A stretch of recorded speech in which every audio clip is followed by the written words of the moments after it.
In the 3rd year of King Hoshea, son of Elah of Israel, Hezekiah, son of Ahaz of Judah, began to reign. He was 25 years old when he began to reign. He reigned 29 years in Jerusalem. His mother's name was Abi, daughter of Zechariah. He did what was right in the sight of the Lord, just as his ancestor David had done. He removed the high places, broke down the pillars, and cut down the sacred pole. He broke in pieces the bronze serpent that Moses had made, for until those days the people of Israel had made offering to it.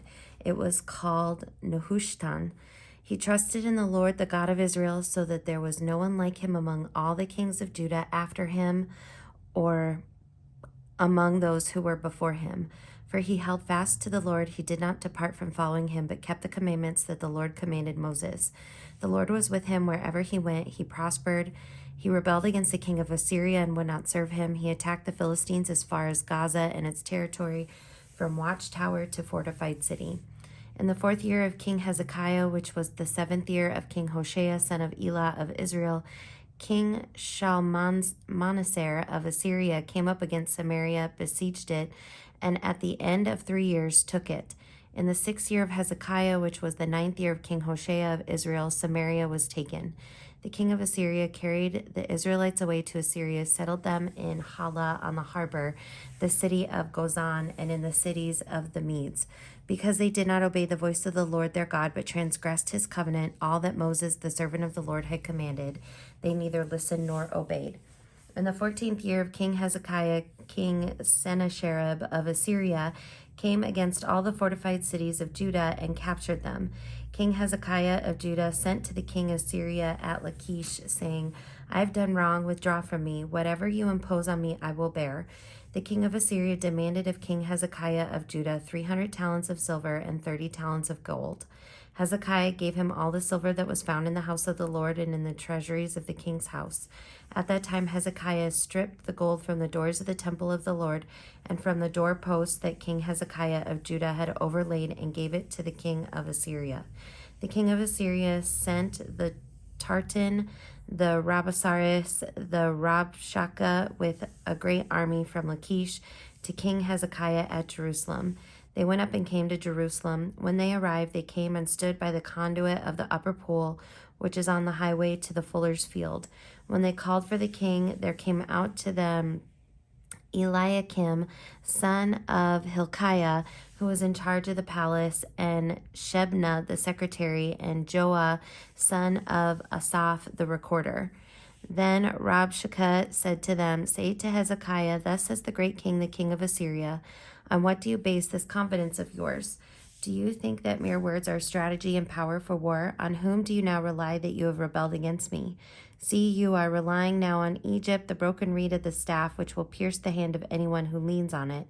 Such is Pharaoh, king of Egypt, to all who rely on him.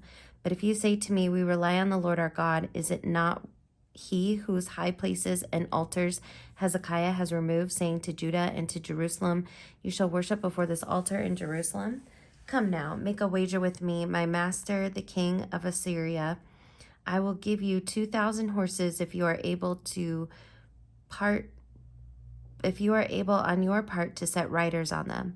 How then can you repulse a single captain among the least of my master's servants when you rely on Egypt for chariots and for horsemen?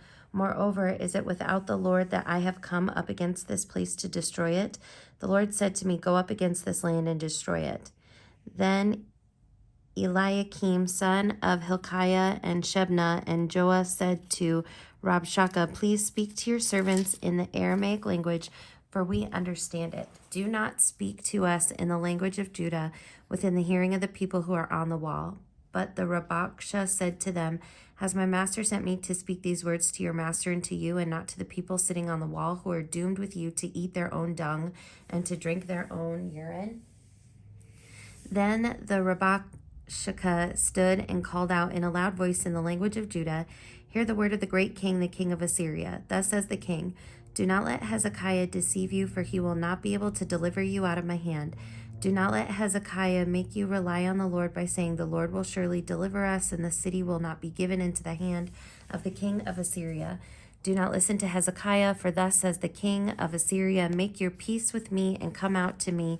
Then every one of you will eat from your own vine and your own fig tree and drink water from your own cistern until I come and take you away to a land like your own land, a land of grain and wine, a land of bread and vineyards, a land of olive oil and honey, that you may live and not die. Do not listen to Hezekiah when he misleads you by saying the Lord will deliver us. Has any of the gods of the nations ever delivered its land out of the hand of the king of Assyria?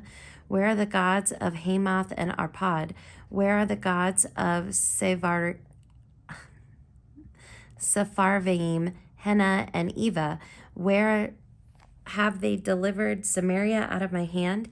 Who among all the gods of the countries have delivered their countries out of my hand, that the Lord should deliver Jerusalem out of my hand? But the people were silent and answered him not a word, for the king's command was, do not answer him.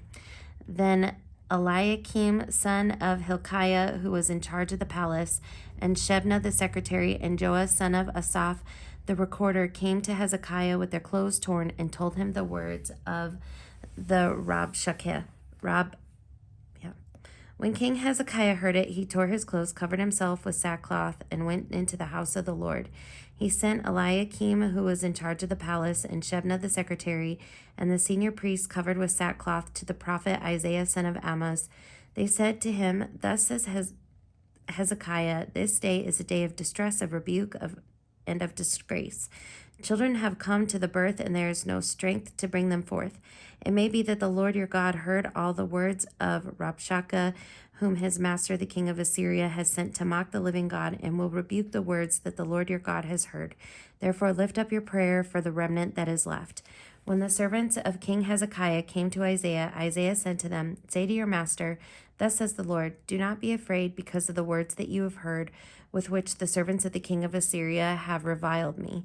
I myself will put a spirit in him so that he shall hear a rumor and return to his own land. I will cause him to fall by the sword in his own land.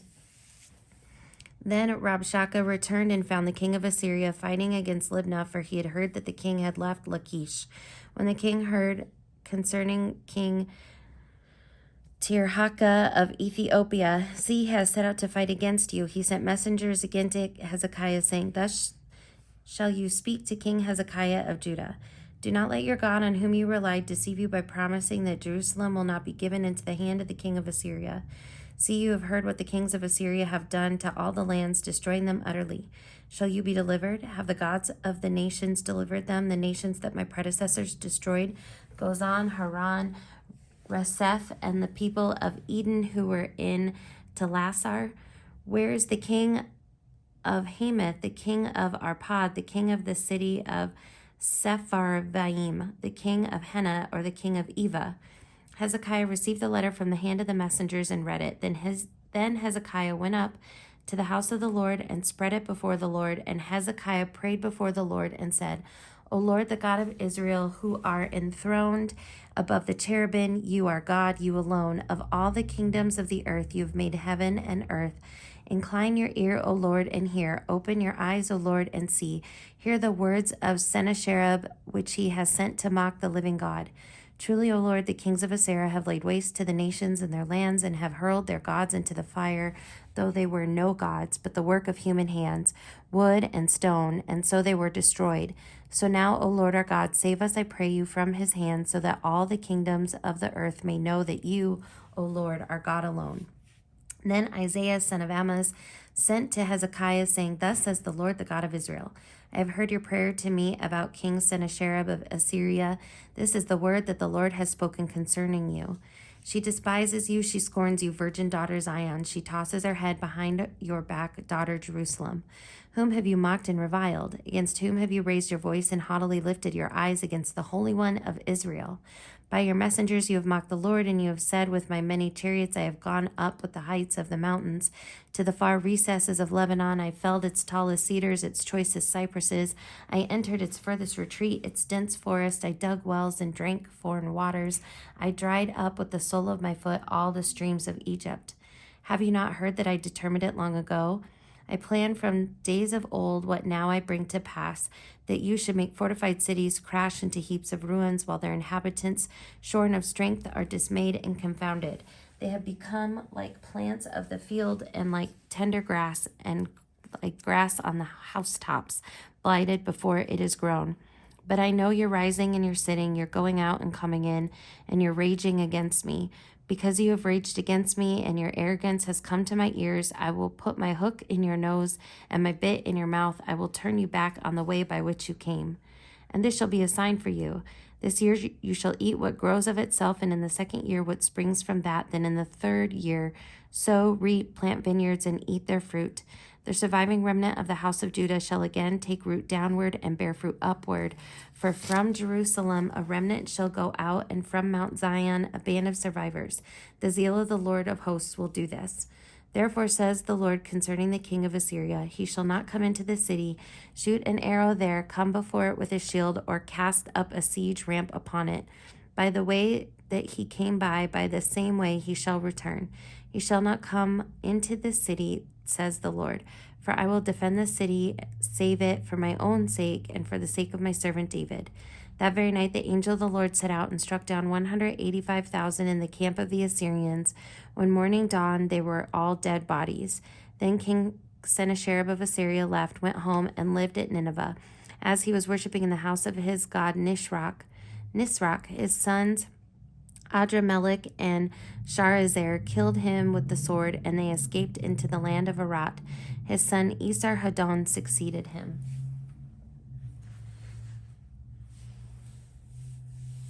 In those days, Hezekiah became sick and was at the point of death. The prophet Isaiah, son of Amoz, came to him and said to him, Thus says the Lord, set your house in order, for you shall die, you shall not recover. Then Hezekiah turned his face to a wall and prayed to the Lord, Remember now, O Lord, I implore you, how I have walked before you in the faithfulness with a whole heart and have done what is good in your sight. Hezekiah wept bitterly. Before Isaiah had gone out of the middle of the court, the word of the Lord came to him. Turn back and say to Hezekiah, Prince of my people, Thus says the Lord, the God of your ancestor David, I have heard your prayer, I have seen your tears. Indeed, I will heal you. On the third day you shall go up to the house of the Lord. I will add 15 years to your life. I will deliver you and the city out of the hand of the king of Assyria. I will defend the city for my own sake and for my servant David's sake. Then Isaiah said, Bring a lump of figs, let them take it and apply it to the boil so that he may recover. Hezekiah said to Isaiah, What shall be a sign that the Lord will heal me and that I shall go up to the house of the Lord on the third day? Isaiah said, This is the sign to you from the Lord, that the Lord will do the thing that he has promised. The shadow has now advanced 10 intervals. Shall it retreat 10 intervals? Hezekiah answered, It is normal for the shadow to lengthen 10 intervals. Rather let the shadow retreat 10 intervals. The prophet Isaiah cried to the Lord, and he brought the shadow back, the 10 intervals by which the sun had declined on the dial of Ahaz. At that time, King Mardorak Baladan, son of Baladan of Babylon, sent envoys with letters and a present to Hezekiah, for he had heard that Hezekiah had been sick. Hezekiah welcomed them. He showed them all his treasure house, the silver, the gold, the spices, the precious oil, his armory, all that was found in his storehouses. There was nothing in his house or all his realm that Hezekiah did not show them. Then the prophet Isaiah came to the king Hezekiah and said to him, What did these men say? From where did they come to you? Hezekiah answered, They have come from a far country, from Babylon. He said, What have they seen in your house? Hezekiah answered, They have seen all that is in the house. There is nothing in my storehouses that I did not show them. Then Isaiah said to Hezekiah, Hear the word of the Lord. Days are coming when all that is in your house and that which your ancestors have stored up until this day shall be carried to Babylon. Nothing shall be left, says the Lord. Some of your own sons who are born to you shall be taken away. They shall be eunuchs in the palace of the king of Babylon. Then Hezekiah said to Isaiah, The word of the Lord that you have spoken is good. For he thought, Why not, if there will be peace and security in my days? The rest of the deeds of Hezekiah and all his power, how he made the pool and the conduit and brought water into the city, are they not written in the book of the annals of the kings of Judah? Hezekiah slept with his ancestors, and his son Manasseh succeeded him. Manasseh was 12 years old when he began to reign. He reigned 55 years in Jerusalem. His mother's name was Hephzibah. He did what was evil in the sight of the Lord, following the abominable practices of the nations that the Lord drove out before the people of Israel. For he rebuilt the high places that his father Hezekiah had destroyed. He erected altars for Baal, made a sacred pole, as King Ahab of Israel had done, worshipped all the host of heaven, and served them. He built altars in the house of the Lord, of which the Lord had said, In Jerusalem I will put my name. He built altars for all the host of heaven in the two courts of the house of the Lord. He made his son pass through fire. He practiced soothsaying and augury, and dealt with mediums and with wizards. He did much evil in the sight of the Lord, provoking him to anger.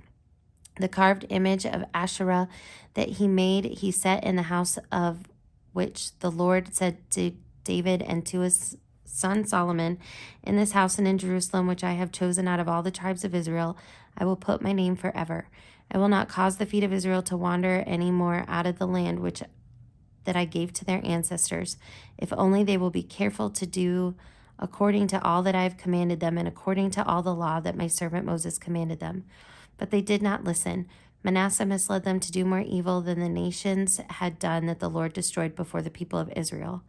The Lord said by his servant the prophets, Because King Manasseh of Judah has committed these abominations, has done things more wicked than all that the Amorites did who were before him, and has caused Judah also to sin with his idols. Therefore, says the Lord, the God of Israel, I am bringing upon Jerusalem and Judah such evil that the ears of everyone who hears of it will tingle. I will stretch over Jerusalem the measuring line for Samaria and the plummet for the house of Ahab. I will wipe Jerusalem as one wipes a dish, wiping it and turning it upside down. I will cast off the remnant of my heritage and give them into the hands of their enemies. They will become a prey and a spoil to all their enemies, because they have done what is evil in my sight and have provoked me to anger since the day their ancestors came out of Egypt, even to this day. Moreover, Manasseh shed very much innocent blood until he had filled Jerusalem from one end to another, besides the sin that he caused Judah to sin, so that they did what was evil in the sight of the Lord. Now the rest of the acts of Manasseh, all that he did, and the sin that he committed, are they not written in the book of the annals of the kings of Judah? Manasseh slept with his ancestors and was buried in the garden of his house, in the garden of Uzzah. His son Amon succeeded him. Amon was 22 years old when he began to reign. He reigned 2 years in Jerusalem. His mother's name was Meshulameth, daughter of Haruz of Jotbah. He did what was evil in the sight of the Lord, as his father Manasseh had done. He walked in all the way in which his father walked, served the idols that his father served, and worshipped them. He abandoned the Lord, the God of his ancestors, and did not walk in the way of the Lord. The servants of Amon conspired against him and killed the king in his house. But the people of the land killed all those who had conspired against King Amnon, and the people of the land made his son Josiah king in his place of him. Now the rest of the acts of Amnon that he did, are they not written in the book of the annals of the kings of Judah? He was buried in his tomb in the garden of Uzzah. Then his son Josiah succeeded him.